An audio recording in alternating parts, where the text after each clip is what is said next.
আসসালামু আলাইকুম everyone, welcome back to my channel Mahima cooking house.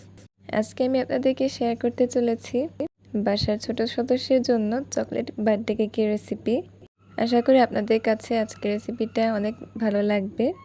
যারা চ্যানেলে নতুন এসেছেন তারা চ্যানেলটা সাবস্ক্রাইব করে দিয়ে পাশে থাকা বেল আইকনটি বাজিয়ে সাথেই থাকবেন, এবং আমার চ্যানেলে আরও অনেক সুন্দর কেকের রেসিপি দেওয়া আছে, আপনারা কিন্তু চাইলে দেখে আসতে পারেন। এবং ভিডিওর ফার্স্ট থেকে লাস্ট পর্যন্ত দেখার অনুরোধ রইল।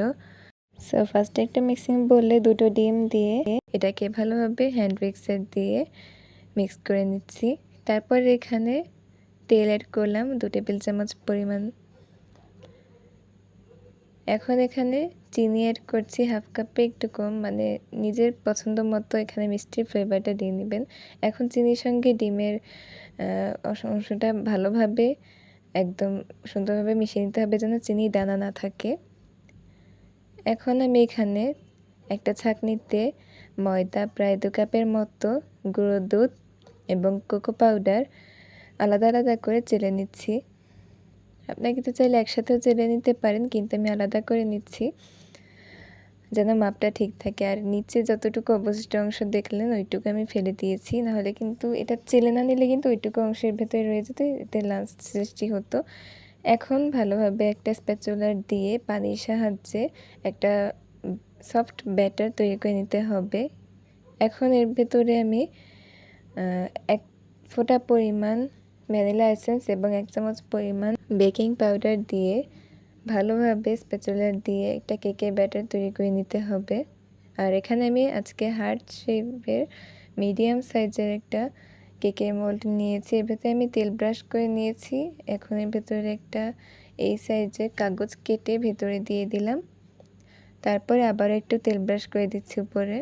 এখন যে ব্যাটারটা তৈরি করেছি এর স্মুথলিটা দেখতেই বুঝতে পারছেন কতটা স্মুথ হয়েছে এই কেকের ব্যাটারটা। এখন এর ভেতরে ফুল ব্যাটারটা দিয়ে একটু ঝাঁকিয়ে নিব যেন ভিতরে বাবলস না থাকে। তারপরে এই কেকের মোল্ডটা কিছুক্ষণের জন্য একটু হাই হিটে চুলার উপরে রেখে দিয়েছিলাম কোনো কিছু ছাড়া। তারপরে আমি একটা রুটি ভাজা তাওয়াতে কেকের মোল্ডটা দিয়ে ঢাকনা দিয়ে ঢেকে রেখে দিব প্রায় 30 মিনিটের মতো। আপনাদের চুলার টেম্পারেচার অনুযায়ী কিন্তু কম বেশি টাইম লাগতে পারে। এই তো আমার কেকটা সম্পূর্ণভাবে হয়ে গিয়েছে। আমি কিছুক্ষণের জন্য এটা ঠান্ডা করার জন্য রেখে দিয়েছিলাম। এখন এটা আমি মোল্ড আউট করে নিয়েছি, দেখতেই পাচ্ছেন পুরো মোল্ডটা কিন্তু পরিষ্কার এসেছে, মানে আমার সুন্দরভাবে কেকটা হয়ে গেছে। আর দেখতেই পাচ্ছেন কালারটা কতটা সুন্দর হয়েছে। আর কেকটা কিন্তু খেতে অসম্ভব মজাদার হয়েছে, আর অনেক স্পঞ্জিও হয়েছে চকলেট কেক। আর আমি কিন্তু আপনাদেরকে সবসময় যাদের ঘরে ওভেন নেই তাদের জন্য সবসময়ের জন্য আমি চুলায় হোমমেড কেক তৈরি করে দেখাই। এখন কেকটা ততক্ষণ একটু ঠান্ডা হোক, আর আমি ততক্ষণ একটা কাচের বাটিতে মিল্ক চকলেট কোকো পাউডার প্রায় 1 টেবিল চামচ পরিমাণ দিয়ে তারপরে আমি নিচে একটু পানি দিয়ে ভালোভাবে গরম করে ওই তাপের সাহায্যেই এই চকলেটটা সুন্দরভাবে মিশিয়ে একটা চকলেট গানাশ তৈরি করে নিব। সো আমার চকলেট গানাশটা কিন্তু তৈরি হয়ে গিয়েছে। এখন কেকের উপরে এই চকলেট গানাশটা সুন্দরভাবে সেট করে দিতে হবে। এখন একটা চাকুর সাহায্যে কেকের উপরে এবং 4 সাইডে সুন্দরভাবে ফোল্ড করে দিতে হবে যেন একটু আঁকাবাঁকা না থাকে, একদম সমানভাবে যেন এটা সেট হয়। আর এই চকলেট গানাশটার কনসিস্টেন্সিটা কিন্তু দেখতেই পাচ্ছেন, বেশি একটা পাতলা এবং বেশি একটা যে শক্ত টাইট আকারের হয় সেরকম কিন্তু হয়নি, মানে পারফেক্ট যে একটা গানাশ হয় সেরকমই হয়েছে। তাছাড়া আমার চ্যানেলে কিন্তু বার্থডে কেক আরও একটা আছে, চকলেট কেক আছে, আরও বিভিন্ন ধরনের কেকের রেসিপি আছে, আপনি কিন্তু চাইলে দেখে আসতে পারেন। এবং যারা পেজ থেকে আমার ভিডিওটা দেখছেন তারা কিন্তু অবশ্যই পেজটি ফলো করে সাথেই থাকবেন, আপনাদের কিন্তু অনেক কাজে লাগবে, বিশেষ করে রাঁধুনি আপুদের জন্য। আর সবচেয়ে বেশি হচ্ছে গিয়ে নিউ রাঁধুনি যারা আছেন তাদের জন্য।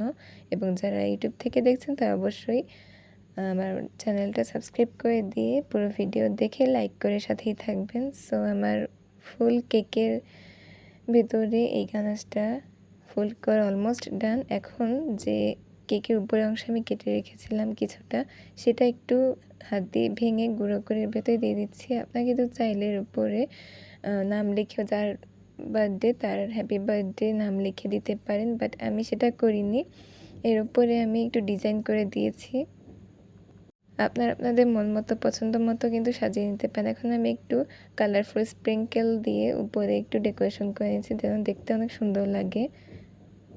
আসলে কেক ডেকোরেশন করাটা হচ্ছে গিয়ে একটা আর্টের মধ্যে পড়ে। আপনাদের পছন্দ মতো কেক সাজাতে পারেন, অথবা বার্থডে কেকের উপরে আপনার হ্যাপি বার্থডে তারপরে নাম লিখে দিতে পারেন যার বার্থডে।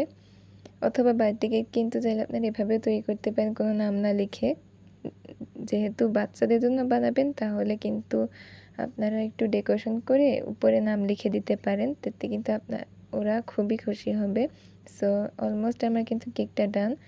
এখন আমি আপনাদেরকে একটু দেখাচ্ছি কেকটা ফিনিশিং লুক। এখন চলে আসলাম মোমবাতিগুলো জ্বালিয়ে সেই ছোট সদস্যকে দিয়ে কেকটা কিন্তু কাটাচ্ছি। আর দেখতেই পাচ্ছেন কতটা সফটভাবে কিন্তু কেকটা কেটে গেছে। আর সেই ছোট সদস্যকে কিন্তু কেকটা কাটানো হলো। সো আপনারা কিন্তু আপনাদের বাচ্চাদের জন্মদিনে এভাবে একটা সুন্দর চকলেট কেক তৈরি করে দিতে পারেন, এতে কিন্তু তারা অসম্ভব খুশি হবে। আর কেকটা কেমন হয়েছে সেটা কিন্তু রিভিউ দিয়েছিল সেই ছোট সদস্যই, মানে দারুণ লেগেছে বলতে গেলে, সেটাও নিজেই বলেছে। আপনারা প্লিজ প্লিজ প্লিজ এই কেকটা একবার হলেও বাসায় তৈরি করে দেখবেন, আশা করি নিরাশ হবেন না। আর চুলায় যে এত সুন্দর একটা ডার্ক চকলেট কেক তৈরি করে ফেলা যায়, তা আবার বার্থডের জন্য, এটা কিন্তু আপনারা বাসায় তৈরি না করলে একদমই বুঝতে পারবেন না। যারা নতুন তারা অবশ্যই এটা একবার ট্রাই করে দেখবেন। সবার কাছে অনুরোধ রইল। সো আজকের মতো এখানেই বিদায় নিচ্ছি। সবাই ভালো থাকবেন, সুস্থ থাকবেন। আল্লাহ হাফেজ।